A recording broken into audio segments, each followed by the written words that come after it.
এটা হচ্ছে ট্র্যাক, এটা মনেতে থাকবে যখন রেকর্ড নেবেন তখন, ঠিক আছে।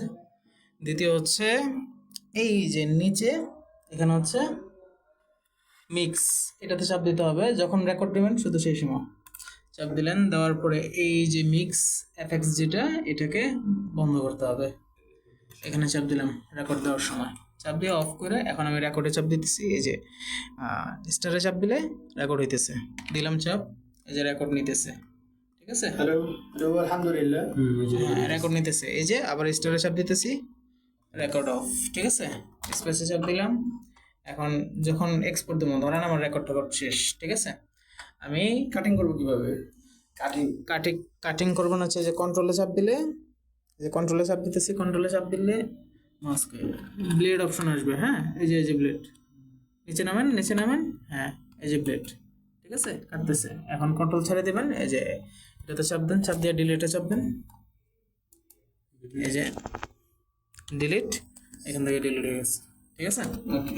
এখন হচ্ছে যে জায়গাটুকু আপনি এক্সপোর্ট দিবেন ওইটাকে সিলেক্ট করতে হবে।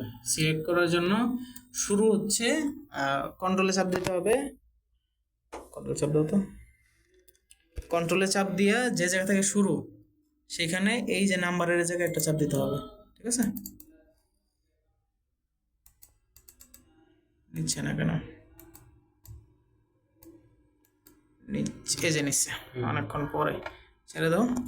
এখন এটা হচ্ছে শুরুর জায়গা, হ্যাঁ, আর যখন শেষ সেটা হচ্ছে অল্টার, এই যে অল্টার, চাপ দাও।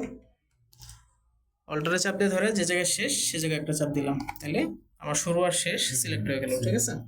এরপরে এক্সপোর্ট দেওয়ার জন্য সর্বপ্রথম যেটা করতে হবে, এই যে এখানে এই যে একটা গোল আছে না, এটাতে চাপ দিয়ে স্টুডিও করতে হবে, কইরা আবার এই যে মিক্সে যাইতে হবে। আরে কোথায়, এই যে মিক্সে যায় এটা অন করতে হবে, ঠিক আছে। ওই যে ওইটা অন করতে হবে। এটা আবার অন করলেন, দেখি ইনসার্ট, হ্যাঁ অন করলেন। অন করার পরে এখন আপনি চাপ দেবেন হচ্ছে কন্ট্রোল ই, কে কন্ট্রোল এ, ই দিয়ে চাপ দিলে এরকম একটা অপশন আসবে। এখান থেকে আপনি কোন ফরম্যাটে চান, অবশ্যই ওয়েব অথবা MP3, ঠিক আছে, যে কোনো একটা সিলেক্ট করবেন।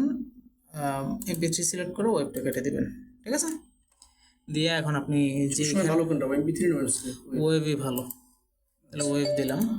এখানে আপনি চাইলে যে কোনো একটা জায়গায় সেভ করতে পারবেন। ফাইল ম্যানেজার সিলেক্ট করে ধরেন আমি ডেস্কটপ সিলেক্ট করলাম, হ্যাঁ, সিলেক্ট ফোল্ডারে চাপ দিয়ে শুধু ওকেতে চাপ দিব, আমার ফাইল এক্সপোর্ট হয়ে গেছে এই যে ডেস্কটপে, ঠিক আছে।